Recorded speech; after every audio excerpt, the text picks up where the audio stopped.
I know what you're gonna think because it's how it's the stupid pattern of stupid think and wrong think that you are, so fond of, which is, Facebook comments are pretty cringe, but they couldn't be talking about us as well. But yes, they are. They're talking about you as well.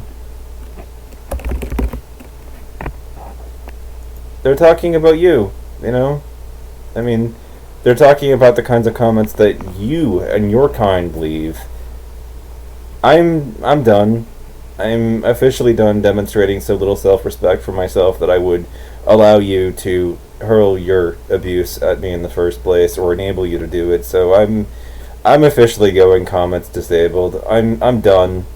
I mean, as far as I'm concerned, the entire experience of being criticized by other people has been an experience that hasn't even risen to the point of offering useful insight or being approaching, the event horizon of being worthless. You know, see, what I've experienced has been pretty much nothing but negative criticism that was intended for no other purpose but malice and malicious disdain for me and attempts to, like, but for, the rare soul who suggested that I get a decent microphone system. I mean, thank you. But I want to know, like, to that person, which microphone you would recommend I get. Because, I mean, I've got the resources. I could get a decent one. Just let me know as far as mic recs are concerned.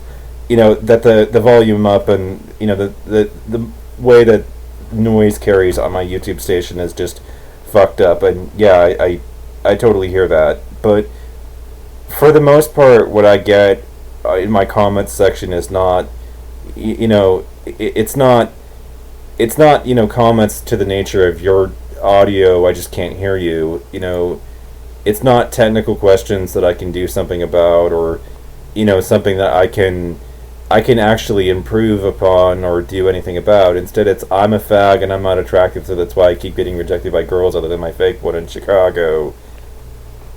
Those are the types of comments that I get, and when it comes to criticism and whatnot, I mean, generally speaking, if you want to be effective at it, you have to give people like a bit of advice that they can actually do something about and be constructive in your criticism. And we can analyze criticism from multiple different angles, and understand that metacritically speaking that there's such a thing as constructive feedback, and then there's this is what they refer to as destructive criticism.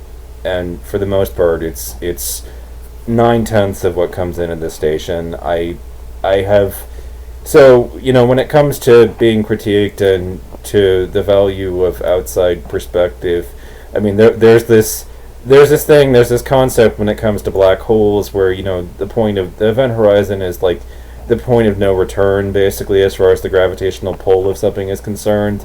And metaphorically speaking, when it comes to the critique, there would be this event horizon of that we would consider to be worthless, basically, of having absolutely no value to a person. We haven't even gotten that far, however.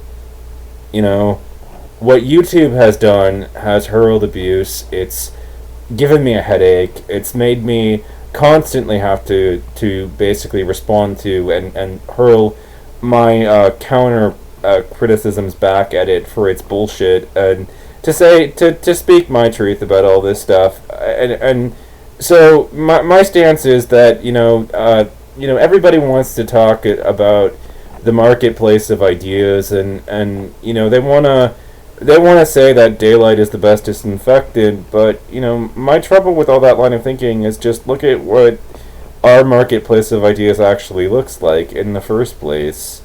I mean, look at the quality of substantive discourse that we get here on this particular platform, and in the comment section in the first place. I'm a fag, but I'm not attractive, and that's why I keep getting rejected by girls other than my fake one in Chicago. That's that's what passes for critique here on these particular parts and on this particular platform, you know, and that's daylight, you know. It's their desperate attempts to rescue themselves from, you know, from all the points that I've made by, you know, accusing my partner, who I won't, you know, expose, by, you know, accusing her of being basically fake, and then, you know, they will also say I look like a mangy, decrepit cave goblin with an equality. Does he mean equally ugly personality who lives with his mom at 35, but you're all subhuman filth? You know, this is his attempt at parody. You know, that's what he wants to go with, is satire, as if, you know, that will dissuade me from my perspective at all. But in fact, subhuman filth confirmed, he thinks that living with my mother at 35 is a personality flaw.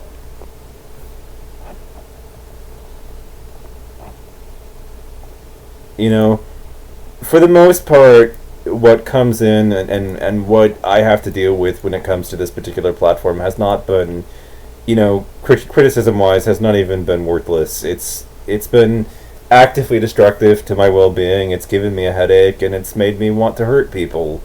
So, you know, it's kind of time to just disable the comments entirely.